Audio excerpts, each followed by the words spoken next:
আসসালামু আলাইকুম প্রিয় ভাইরা, এখন শুনছেন ইমাম মুহিউদ্দিন ইয়াহিয়া আন-নববী রাহমাতুল্লাহি আলাইহি রচিত রিয়াদুস সালিহিনের চতুর্থ পর্ব, অনুচ্ছেদ ৮, ইস্তিকামাত বা অবিচল নিষ্ঠা। মহান আল্লাহ বলেন, তোমাকে যেমন হুকুম করা হয়েছে তেমনি দ্বীনের পথে অবিচল থাকো। সূরা হুদ আয়াত নম্বর ১১২। যারা আন্তরিকভাবে বলে আল্লাহ আমাদের রব এবং তারা এ কথার উপর অটল থাকে, তাদের নিকট ফেরেশতা নাজিল হয়ে বলতে থাকে, ভয় করো না, দুশ্চিন্তাও করো না, আর সেই জান্নাতের সুখবর গ্রহণ করো যার ওয়াদা তোমাদের নিকট করা হয়েছে। আমরা এই দুনিয়ার জীবনেও তোমাদের বন্ধু, আর আখিরাতেও। সেখানে অর্থাৎ জান্নাতে তোমাদের মন যা আকাঙ্ক্ষা করবে এবং যা কিছু চাইবে তা সবই পাবে। এসব সেই আল্লাহর তরফ থেকে মেহমানদারি হিসাবে পাবে, যিনি অত্যন্ত ক্ষমাশীল ও দয়াবান। সূরা হামিমুস সাজদাহ আয়াত নম্বর ৩০, ৩১ এবং ৩২। যারা আন্তরিকভাবে বলে আল্লাহ আমাদের রব এবং তারা এ কথার উপর অটল থাকে, তাদের কোনো ভয়ও নেই, তারা দুশ্চিন্তাও করবে না। তারা দুনিয়ায় যে কাজ করেছিল তার প্রতিদান স্বরূপ জান্নাতবাসী হয়ে চিরকাল সেখানে থাকবে। সূরা আল আহকাফ আয়াত নম্বর ১৩ এবং ১৪। ইস্তিকামাত শব্দটির অর্থ প্রধানত দৃঢ়তা ও সরলতা। মুমিনকে আল্লাহর পথে চলতে গিয়ে আপোষহীনভাবে সব বাধা বিপত্তির মোকাবেলা করে অগ্রসর হওয়ার জন্য বিশ্বাস, চিন্তা, কাজ ও চরিত্রে অটল, অনড় ও দৃঢ় থাকতে হয় এবং আঁকাবাঁকা চিন্তা ও পথ ত্যাগ করে সর্বদা সরলভাবে এ পথে চলতে হয়। ইসলামের পরিভাষায় এরূপ দৃঢ়তা ও সরলতার নাম ইস্তিকামাত। অনুবাদক। হাদিস নম্বর ৮৫। সুফিয়ান ইবনে আবদুল্লাহ রাদিয়াল্লাহু তাআলা আনহু থেকে বর্ণিত, তিনি বলেন, আমি বললাম, ইয়া রাসূলুল্লাহ, আপনি আমাকে ইসলামের ব্যাপারে এমন কথা বলে দিন যাতে আপনি ছাড়া অন্য কাউকে আর সে বিষয়ে জিজ্ঞাসা করতে না হয়। তিনি বলেন, বলো, আমি আল্লাহর প্রতি ঈমান এনেছি, তারপর এর উপর অবিচল থাকো। মুসলিম। হাদিস নম্বর ৮৬। আবু হুরায়রা রাদিয়াল্লাহু তাআলা আনহু থেকে বর্ণিত, তিনি বলেন, রাসূলুল্লাহ সাল্লাল্লাহু আলাইহি সাল্লাম বলেছেন, তোমরা দ্বীনের ব্যাপারে ভারসাম্য বজায় রাখো এবং এর উপর মজবুতভাবে স্থির থাকো, আর জেনে রাখো তোমাদের কেউ তার আমলের সাহায্যে মুক্তি পাবে না। সাহাবীগণ জিজ্ঞেস করলেন, ইয়া রাসূলুল্লাহ, আপনিও কি? তিনি বলেন, আমিও পাব না, তবে যদি আল্লাহ আমাকে তাঁর রহমত ও অনুগ্রহের মধ্যে নিয়ে নেন। মুসলিম। অনুচ্ছেদ ৯, আল্লাহর মহান সৃষ্টি, পার্থিব জীবনের অস্থায়িত্ব ও আখিরাতের অবস্থাদি এবং এতদুভয়ের যাবতীয় বিষয় সম্পর্কে চিন্তা ভাবনা করা, নফসের ত্রুটির প্রতিকার এবং দ্বীনের উপর অবিচল থাকার প্রতি আকৃষ্ট করার পন্থা। মহান আল্লাহ বলেন, বলে দাও, আমি তোমাদের শুধু একটা নসিহত করছি, তা এই যে আল্লাহর জন্য তোমরা এককভাবে ও দুইজন গভীরভাবে চিন্তা করতে প্রস্তুত হয়ে যাও। সূরা সাবা আয়াত নম্বর ৪৬। আসমান ও জমিনের সৃষ্টিতে এবং রাত ও দিনের আবর্তনে বুদ্ধিমান লোকদের জন্য অসংখ্য নিদর্শন রয়েছে, যারা দাঁড়িয়ে, বসে ও শায়িত অবস্থায় আল্লাহকে স্মরণ করে এবং আসমান জমিনের সৃষ্টি সম্পর্কে চিন্তা করে। অতঃপর বলে, হে আমাদের প্রভু, তুমি এসব বৃথা সৃষ্টি করনি, তুমি পবিত্র, অতএব তুমি আমাদের আগুনের আযাব থেকে বাঁচাও। সূরা আলে ইমরান আয়াত নম্বর ১৯০ এবং ১৯১। তারা কি উটগুলো দেখে না যে সেগুলো কিভাবে সৃষ্টি করা হয়েছে? আসমানকে দেখে না কিভাবে তাকে উঁচু করা হয়েছে? পাহাড়গুলোকে দেখে না কিভাবে সেগুলোকে মজবুতভাবে দাঁড় করানো হয়েছে? আর জমিনকে দেখে না কিভাবে তা বিছিয়ে দেয়া হয়েছে? অতএব তুমি উপদেশ দিতে থাকো, কেননা তুমি তো একজন উপদেশ দানকারী মাত্র। সূরা আল গাশিয়াহ আয়াত নম্বর ১৭ থেকে ২১। তারা কি পৃথিবীর বুকে পরিভ্রমণ করে না আর দেখে না যে পূর্ববর্তীদের পরিণাম কি হয়েছে? সূরা ইউসুফ আয়াত নম্বর ১০৯। আল্লাহ হলেন একমাত্র স্রষ্টা এবং অবশিষ্ট সবই তাঁর সৃষ্টি। সৃষ্টি সম্পর্কে চিন্তা গবেষণার দ্বারা স্রষ্টার পরিচয় লাভের সাথে সাথে তাঁর শ্রেষ্ঠত্ব ও অসীম ক্ষমতার প্রমাণ পাওয়া যায়। মানুষ এক বিস্ময়কর সৃষ্টি, একদিকে সে তাঁর বান্দা এবং অপরদিকে তাঁর প্রতিনিধি। স্রষ্টার সাথে মানুষের এই উভয়বিধ সম্পর্ক রয়েছে। এই সম্পর্ক সঠিকভাবে অনুধাবন করা ও বজায় রাখার মাধ্যমেই মানুষ তার দায়িত্ব ও কর্তব্য পালন করে দুনিয়া ও আখিরাতে সত্যিকার কল্যাণ ও উন্নতি এবং মুক্তি ও শান্তি লাভ করতে পারে। কাজেই মানুষের স্বকীয় সত্তাসহ যাবতীয় সৃষ্টি সম্পর্কে চিন্তা ও গবেষণা করা অপরিহার্য। অনুবাদক। এই অধ্যায়ে আরও অসংখ্য আয়াত রয়েছে। আর ইতিপূর্বে উল্লেখিত ৬৬ নম্বর হাদিসটি বুদ্ধিমান হচ্ছে সেই ব্যক্তি যে আত্মপর্যালোচনা করে, এই অধ্যায়ের উপযোগী। অনুচ্ছেদ ১০, উত্তম কাজে অগ্রগামী হওয়া এবং অগ্রগামী ব্যক্তিকে উৎসাহ দেয়া যাতে সে তাড়াহুড়া ত্যাগ করে চেষ্টা তদবির করে। মহান আল্লাহ বলেন, তোমরা উত্তম কাজে প্রতিযোগিতার মাধ্যমে অগ্রসর হও। সূরা আল বাকারা আয়াত নম্বর ১৪৮। তোমরা ধাবিত হও তোমাদের প্রভুর ক্ষমার দিকে এবং আসমান ও জমিনের সমান প্রশস্ত জান্নাতের দিকে, যা আল্লাহ ভীরু লোকদের জন্য প্রস্তুত রাখা হয়েছে। সূরা আলে ইমরান আয়াত নম্বর ১৩৩। হাদিস নম্বর ৮৭। আবু হুরায়রা রাদিয়াল্লাহু তাআলা আনহু থেকে বর্ণিত, রাসূলুল্লাহ সাল্লাল্লাহু আলাইহি সাল্লাম বলেন, তোমরা ক্ষণকাল বিলম্ব না করে সৎ কাজের প্রতিযোগিতায় লিপ্ত হয়ে যাও, কারণ শীঘ্রই অন্ধকার রাতের অংশের মতো বিপদ বিশৃঙ্খলার বিস্তার ঘটবে। তবে মানুষ সকালবেলা মুমিন থাকবে, সন্ধ্যায় কাফির হয়ে যাবে, আবার সন্ধ্যায় মুমিন থাকবে, সকালে কাফির হয়ে যাবে। সে তার দিনকে পার্থিব স্বার্থের বদলে বিক্রয় করবে। হাদিস নম্বর ৮৮। উকবা ইবনুল হারিস রাদিয়াল্লাহু তাআলা আনহু থেকে বর্ণিত, তিনি বলেন, আমি নবী সাল্লাল্লাহু আলাইহি সাল্লামের পেছনে মদিনায় আসরের নামাজ আদায় করলাম। তিনি সালাম ফিরিয়ে তড়িঘড়ি উঠে পড়লেন এবং লোকদের ডিঙিয়ে তাঁর স্ত্রীদের কামরার দিকে গেলেন। লোকেরা তাঁর এই তড়িঘড়ি দেখে ঘাবড়ে গেল। তারপর তিনি বেরিয়ে এসে দেখলেন যে লোকেরা তাঁর তড়িঘড়ির কারণে হতবাক হয়ে গেছে। তিনি বলেন, এক টুকরা সোনা বা রূপার কথা মনে পড়েছিল যা আমাদের নিকট ছিল। আমার নিকট তা জমা থাকা পছন্দ করছিলাম না, তাই তা বিতরণ করে দেয়ার হুকুম দিয়ে এলাম। বুখারীর অন্য এক রিওয়ায়াতে বলা হয়েছে, সাদাকার এক টুকরো সোনা ঘরে রয়ে গিয়েছিল, তার সাথে রাত কাটানো আমার কাছে অপছন্দনীয় ছিল। হাদিস নম্বর ৮৯। জাবির রাদিয়াল্লাহু তাআলা আনহু থেকে বর্ণিত, তিনি বলেন, এক লোক নবী সাল্লাল্লাহু আলাইহি সাল্লামকে উহুদ যুদ্ধের দিন জিজ্ঞেস করল, আমি যদি নিহত হই তবে আমি কোথায় থাকব? রাসূলুল্লাহ সাল্লাল্লাহু আলাইহি সাল্লাম বললেন, জান্নাতে। তখন সে তার হাতের খেজুরগুলো ফেলে দিয়ে লড়াই করল, অবশেষে শহীদ হয়ে গেল। বুখারী, মুসলিম। হাদিস নম্বর ৯০। আবু হুরায়রা রাদিয়াল্লাহু তাআলা আনহু থেকে বর্ণিত, তিনি বলেন, এক লোক নবী সাল্লাল্লাহু আলাইহি সাল্লামের নিকট এসে জিজ্ঞেস করল, ইয়া রাসূলুল্লাহ, কোন সাদাকার অর্থাৎ দানে সবচেয়ে বেশি সওয়াব? তিনি বলেন, তুমি এমন অবস্থায় দান করবে যে তুমি সুস্থ আছো, মালের প্রতি লোভী আছো, অভাব অনটনকে ভয় করছো এবং সম্পদের আশাও করছো।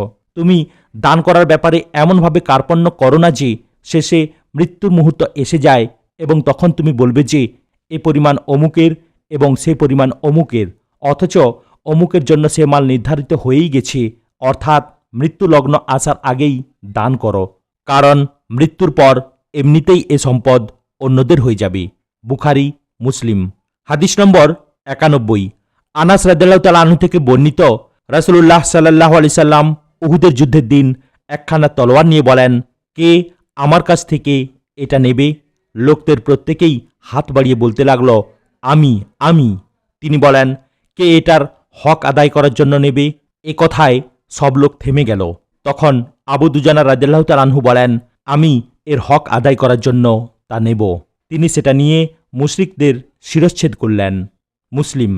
হাদিস নম্বর ৯২। জুবাইর ইবনে আদি রাদিয়াল্লাহু তাআলা আনহু থেকে বর্ণিত, তিনি বলেন, আমি আনাস ইবনে মালিক রাদিয়াল্লাহু তাআলা আনহুর নিকট এসে হাজ্জাজ ইবনে ইউসুফের তরফ থেকে আমরা যে নির্যাতিত হচ্ছিলাম তার বিরুদ্ধে অভিযোগ পেশ করলাম। তিনি বলেন, সবর করো, কারণ যে যুগই আসুক তার পরবর্তী যুগ পূর্ববর্তী যুগের চেয়ে অধিকতর খারাপ। এ অবস্থা তুমি তোমার রবের সাথে সাক্ষাৎ করা পর্যন্ত চলতে থাকবে। আমি এ কথা তোমাদের নবী সাল্লাল্লাহু আলাইহি ওয়াসাল্লামের নিকট থেকে শুনেছি। বুখারী। হাদিস নম্বর ৯৩।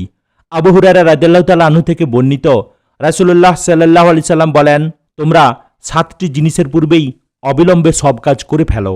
তোমরা কি অপেক্ষায় থাকবে যে এমন দারিদ্র আসুক যা ইসলামের নির্দেশ পালন থেকে ভুলিয়ে রাখে, অথবা এমন ঐশ্বর্য আসুক যা ইসলাম বিরোধিতার দিকে ঠেলে দেয়, অথবা এমন রোগ হোক যা শরীরকে খারাপ করে দেয়, অথবা এমন বার্ধক্য আসুক যা বুদ্ধিকে নষ্ট করে দেয়, অথবা হঠাৎ মৃত্যু এসে পড়ুক, অথবা অদৃশ্য দৃষ্ট দাজ্জাল আত্মপ্রকাশ করুক, অথবা কিয়ামত এসে যাক। আর কিয়ামত তো খুবই ভীষণ ও তিক্ত। ইমাম তিরমিজি হাদিসটি রিওয়ায়াত করেছেন এবং তিনি একে হাসান হাদিস বলেছেন। হাদিস নম্বর 94। আবু হুরায়রা রাদিয়াল্লাহু তাআলা আনহু থেকে বর্ণিত, রাসূলুল্লাহ সাল্লাল্লাহু আলাইহি সাল্লাম খায়বারের যুদ্ধের দিন বলেন, আমি এই ঝান্ডা এমন একজনকে দেব যে আল্লাহ ও তার রাসূলকে ভালোবাসে, তার হাতে আল্লাহ বিজয় দেবেন।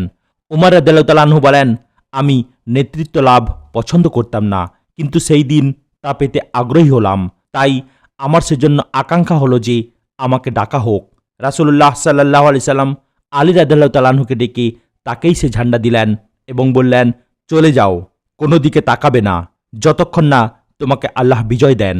আলী রাদিয়াল্লাহু তাআলা আনহু একটু অগ্রসর হয়েই দাঁড়ালেন, কিন্তু কোনো দিকে তাকালেন না এবং চিৎকার করে জিজ্ঞেস করলেন, ইয়া রাসূলুল্লাহ, কিসের ভিত্তিতে এবং কতক্ষণ পর্যন্ত লোকদের সাথে লড়াই করব?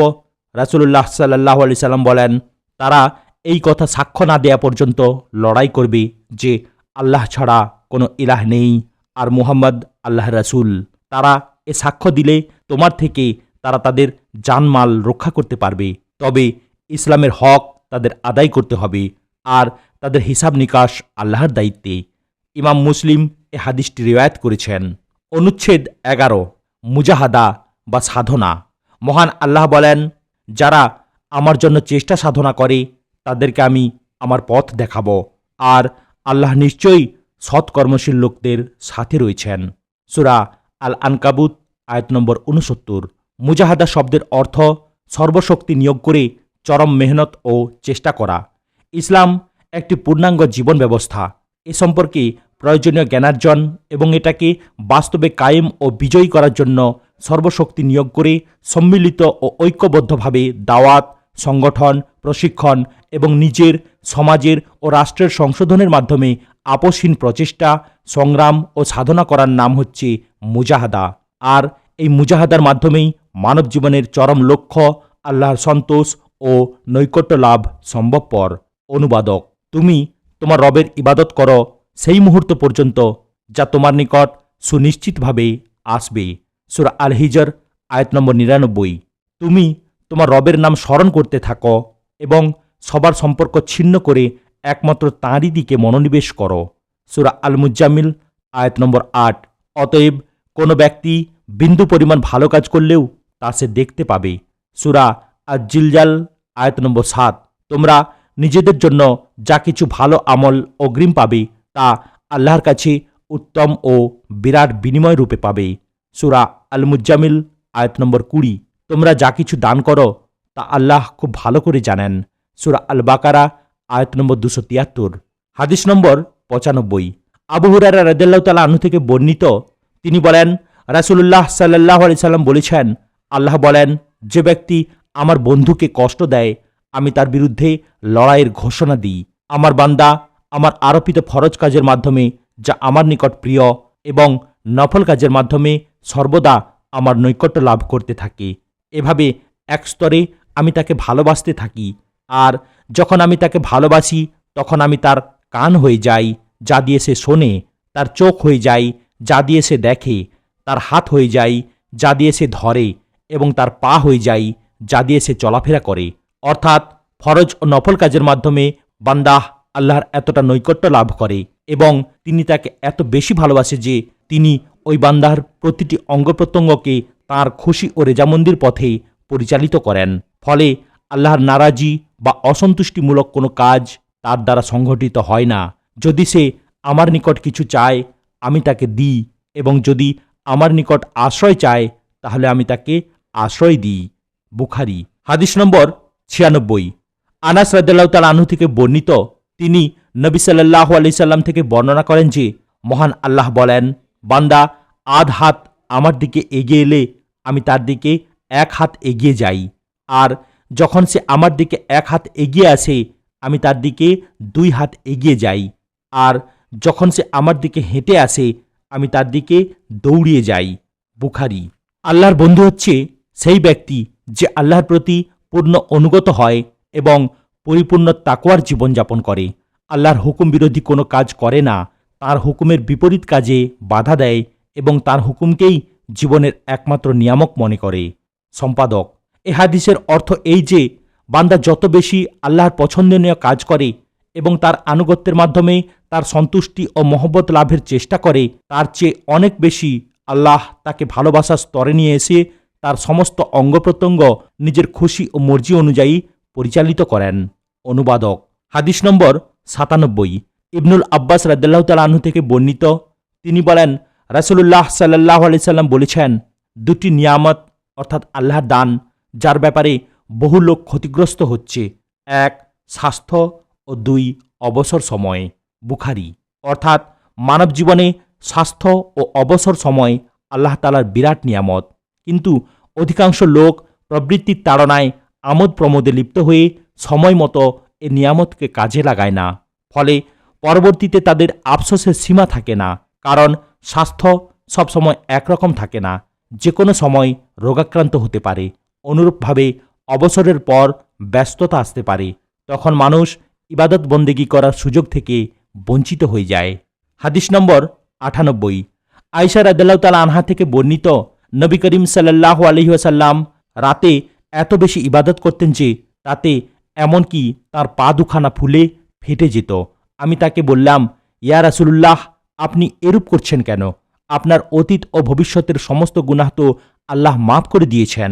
তিনি বলেন, আমি কি আল্লাহর কৃতজ্ঞ বান্দা হওয়া পছন্দ করব না? বুখারী, মুসলিম। হাদিসের মূল শব্দগুলো বুখারী ও মুসলিমে মুগিরা ইবনে সোবা রাদিয়াল্লাহু তাআলা আনহুর সূত্রেও অনুরূপ বর্ণিত হয়েছে। হাদিস নম্বর 99।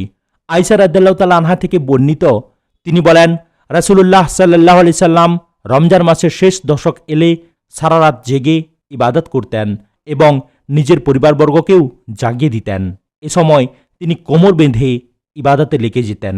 ইমাম বুখারী ও ইমাম মুসলিম হাদিসটি বর্ণনা করেছেন। হাদিস নম্বর 100। আবু হুরায়রা রাদিয়াল্লাহু তাআলা আনহু থেকে বর্ণিত, তিনি বলেন, রাসূলুল্লাহ সাল্লাল্লাহু আলাইহি সাল্লাম বলেছেন, শক্তিশালী মুমিন আল্লাহর নিকট দুর্বল মুমিনের চেয়ে বেশি ভালো ও বেশি প্রিয়, আর প্রত্যেকের মধ্যেই কল্যাণ রয়েছে। যা তোমার জন্য উপকারী তার প্রতি লোভ করো এবং আল্লাহর কাছে সাহায্য চাও, দুর্বল হইও না। যদি তোমার কোনো বিপদ আসে তবে কথা বলো না, যদি আমি এরূপ করতাম তাহলে ওইরূপ হতো, বরং কথা বলো যে আল্লাহ তাকদিরে এটাই রেখেছেন এবং তিনি যা চান তাই করেন, কেননা যদি শব্দটি শয়তানের কাজের দরজা খুলে দেয়। মুসলিম। হাদিস নম্বর 101। আবু হুরায়রা রাদিয়াল্লাহু তাআলা আনহু থেকে বর্ণিত, রাসূলুল্লাহ সাল্লাল্লাহু আলাইহি সাল্লাম বলেন, জাহান্নামকে লোভনীয় জিনিস দিয়ে আড়াল করে রাখা হয়েছে এবং জান্নাতকে দুঃখ কষ্টের আড়ালে রাখা হয়েছে। বুখারী, মুসলিম।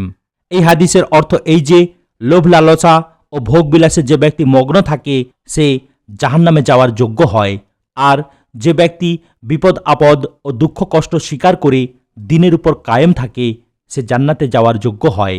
অনুবাদক। হাদিস নম্বর 102। হুজাইফা ইবনুল ইয়ামান রাদিয়াল্লাহু তাআলা আনহু থেকে বর্ণিত, তিনি বলেন, আমি নবী সাল্লাল্লাহু আলাইহি সাল্লামের সাথে এক রাতে নামাজ পড়েছি। তিনি সূরা আল বাকারা তিলাওয়াত শুরু করলেন। আমি মনে মনে ভাবলাম তিনি হয়তো 100 আয়াত পড়ে রুকু করবেন, কিন্তু তিনি তারপরও পড়তে লাগলেন। ভাবলাম তিনি হয়তো এ সূরা এক রাকাতেই পড়ে শেষ করবেন। তিনি একাধারে পড়তে থাকলেন। ভাবলাম তিনি এরপরই রুকু করবেন, কিন্তু তিনি সূরা আন-নিসা শুরু করে দিলেন। এটা পড়ে শেষ করে তিনি সূরা আলে ইমরান শুরু করলেন। তিনি ধীরে ধীরে তারতিলের সাথে পড়ছিলেন। যখন এমন কোন আয়াত পড়তেন যাতে আল্লাহর তাসবিহ বর্ণনা করা হয়েছে সেখানে তিনি তাসবিহ পড়তেন, আর যেখানে কোনো কিছু চাওয়ার আয়াত পড়তেন সেখানে তিনি আল্লাহর নিকট চাইতেন। আবার যেখানে আশ্রয় প্রার্থনার আয়াত পড়তেন সেখানে আশ্রয় প্রার্থনা করতেন। তারপর তিনি রুকুতে গিয়ে বলেন, সুবহান রাব্বিয়াল আজিম, আমার মহান প্রভু পবিত্র। তাঁর রুকুও কিয়ামের মতো দীর্ঘ ছিল। তারপর তিনি সামিয়াল্লাহু লিমান হামিদাহ বলেন। যে ব্যক্তি আল্লাহর প্রশংসা করে তিনি তার প্রশংসা শুনেন। তারপর প্রায় রুকুর মতো দীর্ঘক্ষণ দাঁড়িয়ে থাকলেন। তারপর সিজদায় গিয়ে বলেন, সুবহান রাব্বিয়াল আলা, আমার রব পবিত্র, যিনি সর্বোচ্চ। তাঁর সিজদাও দাঁড়ানোর মতো দীর্ঘ ছিল। মুসলিম। হাদিস নম্বর 103। ইবনে মাসউদ রাদিয়াল্লাহু তাআলা আনহু থেকে বর্ণিত, তিনি বলেন, আমি নবী করিম সাল্লাল্লাহু আলাইহি সাল্লামের সাথে এক রাতে নামাজ আদায় করেছি। তিনি নামাজে দীর্ঘক্ষণ দাঁড়িয়েছিলেন। এমনকি আমি একটা খারাপ কাজের ইচ্ছা করলাম। ইবনে মাসুদকে জিজ্ঞাসা করা হলো, আপনি কিরূপ খারাপ কাজের ইচ্ছা করেছিলেন? তিনি বলেন, আমি তাকে নামাজে দাঁড়ানোরত রেখে বসে পড়ার ইচ্ছা করেছিলাম। বুখারী, মুসলিম। হাদিস নম্বর 104। আনাস রাদিয়াল্লাহু তাআলা আনহু থেকে বর্ণিত, রাসূলুল্লাহ সাল্লাল্লাহু আলাইহি সাল্লাম বলেন, মৃত ব্যক্তিকে তিনটি জিনিস অনুসরণ করে, তার পরিবার, তার মাল এবং তার আমল। তারপর দুটি ফিরে আসে আর একটি থেকে যায়। ফিরে আসে তার পরিবার ও মাল, আর থেকে যায় তার আমল। বুখারী, মুসলিম। হাদিস নম্বর 105।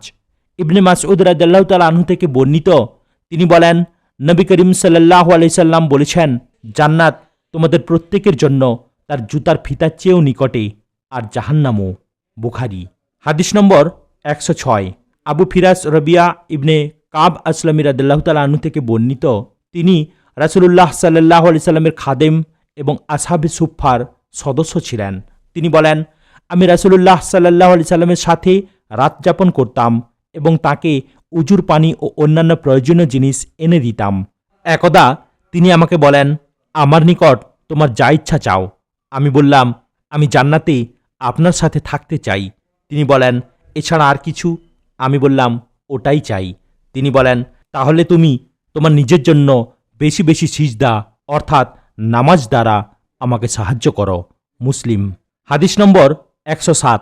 রাসূলুল্লাহ সাল্লাল্লাহু আলাইহি সাল্লামের আজাদকৃত দাস সাওবান রাদিয়াল্লাহু তাআলা আনহু বলেন, আমি রাসূলুল্লাহ সাল্লাল্লাহু আলাইহি সাল্লামকে বলতে শুনেছি, তোমার বেশি বেশি সিজদা অর্থাৎ নামাজ করা উচিত, কেননা তুমি আল্লাহর জন্য একটা সিজদা করলেই তা দ্বারা আল্লাহ অবশ্যই তোমাকে একটা উচ্চ মর্যাদা দান করেন এবং তোমার একটি গুনাহ মাফ করে দেন। মুসলিম। হাদিস নম্বর 108। আবু সাফওয়ান আবদুল্লাহ ইবনে বুসর আসলামী রাদিয়াল্লাহু তাআলা আনহু থেকে বর্ণিত, তিনি বলেন, রাসূলুল্লাহ সাল্লাল্লাহু আলাইহি সাল্লাম বলেছেন, সেই ব্যক্তি উত্তম যে দীর্ঘ জীবন লাভ করেছে এবং উত্তম কাজ করেছে। ইমাম তিরমিজি হাদিসটি বর্ণনা করেছেন এবং একে হাসান হাদিস আখ্যা দিয়েছেন। হাদিস নম্বর 109। আনাস রাদিয়াল্লাহু তাআলা আনহু থেকে বর্ণিত, তিনি বলেন, আমার চাচা আনাস ইবনে নাদার রাদিয়াল্লাহু তাআলা আনহু বদরের যুদ্ধে অনুপস্থিত ছিলেন। তাই তিনি বলেন, ইয়া রাসূলুল্লাহ, আমি প্রথম যুদ্ধে অনুপস্থিত ছিলাম যা আপনি মুশরিকদের বিরুদ্ধে পরিচালনা করেছিলেন। যদি আল্লাহ আমাকে এখন মুশরিকদের সাথে কোনো যুদ্ধে হাজির করে দেন, তাহলে আমি কি করি তা নিশ্চয়ই আল্লাহ মানুষকে দেখিয়ে দেবেন। তারপর উহুদের যুদ্ধের দিন এলে মুসলিমগণ কাফিরদের আক্রমণের সম্মুখীন হলেন, অর্থাৎ বাহ্যত তাদের পরাজয় হল। তখন আনাস ইবনে মাদর বললেন, হে আল্লাহ, আমার সাথীরা যা করেছে আমি সেজন্য তোমার নিকট ওজর পেশ করছি এবং মুশরিকদের কার্যকলাপ থেকে আমার সকল প্রকার সম্পর্কহীনতা ঘোষণা করছি। তারপর তিনি অগ্রসর হলে তার সাথে সাদ ইবনে মুয়াজের সাথে দেখা হলো। তিনি তাকে বলেন, হে সাদ ইবনে মুয়াজ, কাবার রবের কসম, আমি উহুদের পেছন থেকে জান্নাতের সুঘ্রাণ পাচ্ছি। সাদ বলেন, ইয়া রাসূলুল্লাহ, সে যে কি করেছে তা বর্ণনা করতে পারছি না। আনাস রাদিয়াল্লাহু তাআলা আনহু বলেন, আমরা তার শরীরে তলোয়ারের অথবা বর্ষার অথবা তীরের ৮০টির বেশি আঘাত দেখতে পেয়েছি। আরও দেখলাম সে শহীদ হয়ে গেছে, আর মুশরিকরা তার শরীরের অঙ্গ প্রত্যঙ্গ কেটে দিয়েছে। তাই আমরা কেউ তাকে চিনতেই পারলাম না, তবে তার বোন তার আঙুলের ডগা দেখে তাকে চিনতে পেরেছি। আনাস বলেন, আমরা ধারণা করতাম যে তার ও তার মতো লোকদের ব্যাপারে এই আয়াত নাজিল হয়েছে। ঈমানদারদের মধ্যে এমন লোক রয়েছে যারা আল্লাহর নিকট কৃত ওয়াদাকে সত্য প্রমাণ করেছে। তাদের মধ্যে কেউ মৃত্যুবরণ করেছে আর কেউ অপেক্ষায় আছে। বুখারী, মুসলিম। হাদিস নম্বর 110। আবু মাসুদ উকবা ইবনে আমর আনসারী বদরী রাদিয়াল্লাহু তাআলা আনহু থেকে বর্ণিত, তিনি বলেন, যখন সাদাকা সম্পর্কিত আয়াত নাজিল হলো তখন আমরা পিঠে বোঝা বহন করতাম, কেননা এ কাজের মজুরি থেকে দান করতাম। এক লোক এসে বেশি পরিমাণে দান করল। মুনাফিকরা বলল, এ ব্যক্তি রিয়াকার, লোক দেখানো কাজ করে। এরপর আরেক লোক এসে 100 পরিমাণ দান করল। মুনাফিকরা বলল, আল্লাহ এই 100 পরিমাণ দানের মুখাপেক্ষী নন। তখন এই আয়াত নাজিল হল, মুমিনদের মধ্যে যারা আন্তরিক সন্তোষ সহকারে দান করে এবং যাদের নিকট শুধু তাই আছে যা তারা নিজেদের অপরিসীম কষ্ট স্বীকার করেই দান করে, তাদেরকে যারা বিদ্রূপ করে তাদের অর্থাৎ বিদ্রূপকারীদের প্রতি আল্লাহ বিদ্রূপ করেন এবং তাদের জন্য কষ্টদায়ক শাস্তি রয়েছে। বুখারী, মুসলিম। হাদিস নম্বর 111। আবু জার জুনদুব ইবনে জুনাদা রাদিয়াল্লাহু তাআলা আনহু থেকে বর্ণিত, নবী সাল্লাল্লাহু আলাইহি ওয়াসাল্লাম মহান আল্লাহ থেকে বর্ণনা করেছেন যে তিনি বলেন, হে আমার বান্দারা, আমি নিজের উপর জুলুমকে হারাম করে রেখেছি এবং তোমাদের জন্যও তা হারাম করেছি, কাজেই তোমরা পরস্পর জুলুম করো না। হে আমার বান্দারা, আমি যাকে হিদায়াত দিয়েছি সে ছাড়া তোমাদের প্রত্যেকেই পথভ্রষ্ট, কাজেই তোমরা আমার কাছে হিদায়াত চাও, আমি তোমাদেরকে হিদায়াত দেব। হে আমার বান্দারা, আমি যাকে খাদ্য দিয়েছি সে ছাড়া তোমাদের প্রত্যেকেই ক্ষুধার্ত, কাজেই তোমরা আমার কাছে খাদ্য চাও, আমি তোমাদেরকে খাদ্য দেব। হে আমার বান্দারা, আমি যাকে বস্ত্র দিয়েছি সে ছাড়া তোমাদের প্রত্যেকেই বিবস্ত্র, কাজেই তোমরা আমার কাছে বস্ত্র চাও, আমি তোমাদেরকে বস্ত্র দেব। হে আমার বান্দারা, তোমরা রাত দিন ভুল করে থাকো আর আমি সমস্ত গুনাহ মাফ করে দিই, কাজেই তোমরা আমার কাছে গুনাহ মাফ চাও, আমি তোমাদেরকে মাফ করে দেব। হে আমার বান্দারা, তোমরা আমার কোনো ক্ষতি করতে পারবে না, আমার কোনো উপকারও করতে পারবে না। হে আমার বান্দারা, যদি তোমাদের পূর্বের ও পরের সমস্ত জিন ও মানুষ তোমাদের মধ্যকার সবচেয়ে মুত্তাকি লোকের দিলের মতো হয়ে যায়, তবে তা আমার রাজত্বের কিছুই শ্রীবৃদ্ধি করবে না। হে আমার বান্দারা, যদি তোমাদের পূর্বের ও পরের সমস্ত জিন ও মানুষ তোমাদের মধ্যকার সবচেয়ে খারাপ মানুষের দিলের মতো দিল সম্পন্ন হয়ে যায়, তবুও তাতে আমার রাজত্বের এতটুকু মর্যাদা ক্ষুণ্ণ হবে না। হে আমার বান্দারা, যদি তোমাদের পূর্বের ও পরের সমস্ত জিন ও মানুষ এক ময়দানে দাঁড়িয়ে একত্রে আমার কাছে চায় এবং আমি তাদের প্রত্যেকে তার চাহিদা পূরণ করে দিই, তাহলে তাতে আমার কাছে যে ভাণ্ডার রয়েছে তার অতটুকু কমে যায় যতটুকু সমুদ্রে একটি সূঁচ ফেললে তার পানি কমে যায়। অর্থাৎ সমুদ্রের মধ্যে একটি সূঁচ ফেলে দিলে যেমন তাতে সমুদ্রের পানির কিছুই কমে না, তেমনি আল্লাহর অসীম ভাণ্ডার থেকে প্রত্যেকের চাহিদা পূরণ করে দিলেও তার কিছুমাত্র কমে না। হে আমার বান্দারা, আমি তোমাদের নেক আমলকে তোমাদের জন্য জমা করে রাখছি, তারপর আমি তোমাদেরকে তার পূর্ণ বিনিময় দেব। কাজেই যে ব্যক্তি কোনো কল্যাণ পায় সেই জন্য আল্লাহর প্রশংসা করে, আর যে ব্যক্তি অন্য কিছু পায় সেই জন্য নিজেকেই তিরস্কার করে। সাইদ রহমতুল্লাহ আলাইহি বলেন, আবু ইদ্রিস যখন এই হাদিস বর্ণনা করতেন তখন হাঁটু ভাঁজ করে পড়ে যেতেন। ইমাম মুসলিম এই হাদিসটি রিওয়ায়াত করেছেন এবং ইমাম আহমদ ইবনে হাম্বল রহমতুল্লাহ আলাইহি বলেন, সিরিয়াবাসীদের কাছে এর চাইতে বেশি মর্যাদাপূর্ণ আর কোনো হাদিস নেই। আজ এখানেই সমাপ্ত করলাম। ভিডিওর পরবর্তী অংশ অর্থাৎ অনুচ্ছেদ 12 থেকে হাদিসগুলো শোনার জন্য চ্যানেলটিকে সাবস্ক্রাইব করুন, লাইক, কমেন্ট এবং শেয়ার করতেও ভুলবেন না। আসসালামু আলাইকুম ওয়া রাহমাতুল্লাহি ওয়া বারাকাতুহু।